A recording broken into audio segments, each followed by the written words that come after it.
Modern warfare है, it is not fought only on the border. तो एक नया जो मॉडर्स ऑपरेंडी जो एमओ हमें पता चला है कि जो पीआईओज हैं वो कुछ सोशल मीडिया इन्फ्लुएंसर्स को रिक्रूट करने की कोशिश कर रहे हैं, और जहाँ पे वो अपने सॉफ्ट पेडलिंग और सॉफ्ट पावर पुश के थ्रू अपने नैरेटिव चलाने की कोशिश कर रहे हैं। तो उसी क्रम में ये हमें सेंट्रल एजेंसी से इनपुट मिला था, उस पर हमने काम किया। तो ज्योति मल्होत्रा जो कि रेजिडेंट है हिसार की, उसको हमने अरेस्ट किया। तो she was in touch with PIOs and she had also visited Pakistan multiple times, और she has also visited China once, और उसे हमने परसों अरेस्ट किया है और उसकी हमने अभी 5 दिन की पुलिस रिमांड पे लिया है।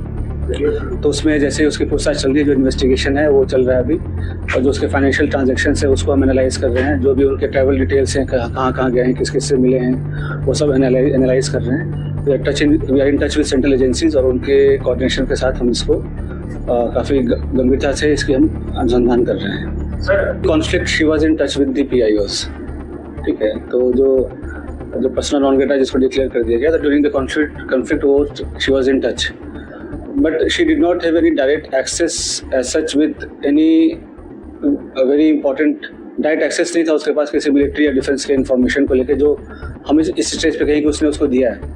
But definitely she was in touch with पीआईओज, और यहाँ के जो कुछ और भी जो अभी उसके हमने लैपटॉप और मोबाइल जो है वो हम उसको अभी सीज करने की कोशिश कर रहे हैं कहाँ पे है।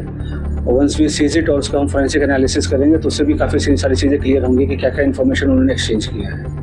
एक्सपर्ट्स हैं जो भी इन्वेस्टिगेशन के, ऑल ऑफ मल्टीपल टीम्स लगे हुए हैं। फिर एनालाइजिंग एवरीथिंग, जो भी उनके फाइनेंशियल ट्रांजैक्शंस हैं, ट्रैवल डिटेल्स हैं, और क्योंकि जो उसके ट्रैवल डिटेल्स है दैट डिफाइज उसके जो नॉन सोर्स ऑफ इनकम है उससे ज़्यादा है, तो वो कहाँ से उसके फंडिंग हो रही है। नहीं, she was basically travel blogger, जो फ्रंट में जो है वो ट्रैवल ब्लॉगिंग कर रही थी, घूमती थी। और वो होता क्या है, जैसे यंग लोग हैं उनको पता नहीं होता कि क्या सही है क्या गलत है, तो शेयर्स, व्यूज़ और लाइक्स और उसके फॉलोअर्स के चक्कर में they follow into such trap, और उनको ये नहीं पता होता कि उसकी नेशनल इंटरनेशनल क्या रेमिफिकेशन है। तो आप लोगों के माध्यम से मैं जो आज के जो यंग जनरेशन है उनको मैं रिक्वेस्ट भी करूँगा कि आप लोग जो है काफ़ी सावधानी पूर्वक लोगों से सोशल मीडिया पे इंटरेक्ट करें, और ऐसी कोई भी चीज़ें जो देश विरोधी हो, चाहे देश के सिक्योरिटी को जो खतरा हो सके, तो ऐसा कोई कदम न उठाए जिससे कि ऐसी कोई नौबत आए। तो it is a very learning experience for all the younger generation. बिल्कुल, they were developing her as an asset, और जैसे she was in touch with other YouTube influencers जो है जिसको कहते हैं आज के डेट में, जो हमारे देश के और भी जो इन्फ्लुएंसर्स उसमें भी टच में थे। They were also in touch with the PIOs, और उनके सोशल गैदरिंग वगैरह में भी जाना होता था। तो जैसे मैंने बताया कि मॉडर्न वॉरफेयर में बस हम उस पर बॉर्डर पे नहीं लड़ते, ये भी एक वॉरफेयर है जहाँ पे वो रिक्रूट करके और इन्फ्लुएंसर से अपनी नैरेटिव पुश करने की कोशिश करना, और यहाँ के जो सॉफ्ट पावर को के थ्रू यहाँ पे अपने इमेज को सो कॉल्ड डिस्टॉर्ट करना, ये सब सारी चीज़ें कोशिश चल रही थी। ब्लॉगर थी, और जो पूछताछ में जैसे कि चंद व्यूवर्स और लाइक्स और शेयर के चक्कर में ट्रैप में आ गया। उसके बाद उसे जैसे शी विजिटेड पाकिस्तान, तो वो भी काइंड ऑफ स्पॉन्सर्ड ट्रिप ही था। तो ये सब उसे लगता है कि इजी एक्सेस टू मनी, इस सब के कारण विजिट करना।